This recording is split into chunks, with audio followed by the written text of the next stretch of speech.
An embassy is the primary diplomatic mission in a foreign country's capital. A consulate is a smaller mission in a major city. Israel on Monday struck an Iranian consulate in Damascus and killed a number of senior leaders of Iran's Islamic Revolutionary Guard Corps. An attack on an embassy or consulate is an attack on the country itself. And so Israel and the United States believe Iran is about to retaliate. I'm doing my best to pronounce that correct. You know, it's Iran, right? Is that? I always like to say Iran. Yeah, that's because I'm a crazy American. But anyway, it's Iran. Military strategists say it was intended by Israel to draw Iran into the conflict.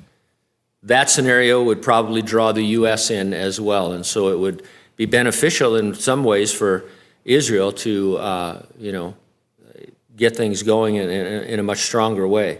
Meanwhile, it's being reported that the U.S. is wavering in support of Israel. Every other article you read is about how President Biden is, not happy with Netanyahu or is pulling back and things like that. And so there's a lot going on the war front. But while we're on the precipice of World War III, a red heifer is getting lots of attention. A red heifer is needed for a special sacrifice after which its ashes were used to ritually cleanse the implements of the Jewish temple.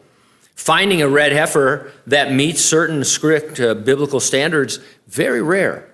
The Mishnah, which is an authoritative written embodiment of Jewish oral tradition, teaches that only 9 red heifers were sacrificed from the time of the tabernacle worship all the way to the Second Temple being destroyed in AD 70. So for a long, long time, they're just really difficult to find.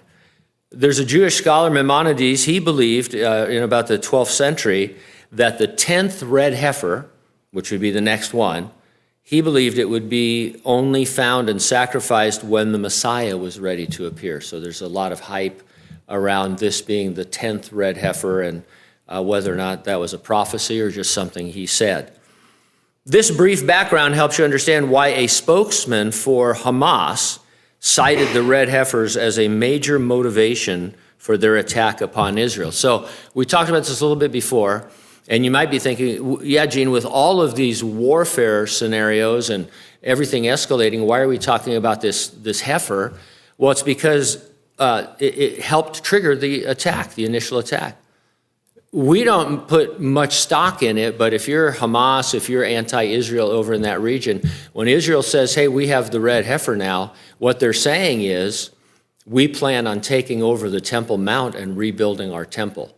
And Hamas and the Arab world understands that, and so they're trying to preempt that. And so the red heifer is a lot more important than Western people and Western journalists realize.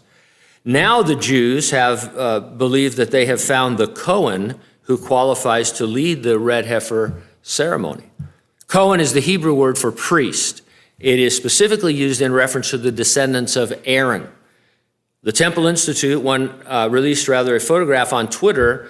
It had the caption, "A Kohen fit to perform the red heifer ceremony." And then it said, "The young Kohen in the photo visiting the red heifer candidates in Shiloh is fit to perform the red heifer ceremony. He came into the world via home birth, has never set foot in a hospital or cemetery, and therefore considered by halacha, Jewish law, to be of the highest level of Torah purity, having never contracted impurity imparted by contact with a corpse." And so this gentleman, young man, he meets all the qualifications of the priest that can sacrifice this beast.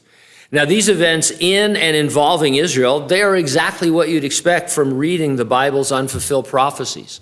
Not just the war and everyone being against Israel and all of that, but specifically the red heifer and the rebuilding of the temple.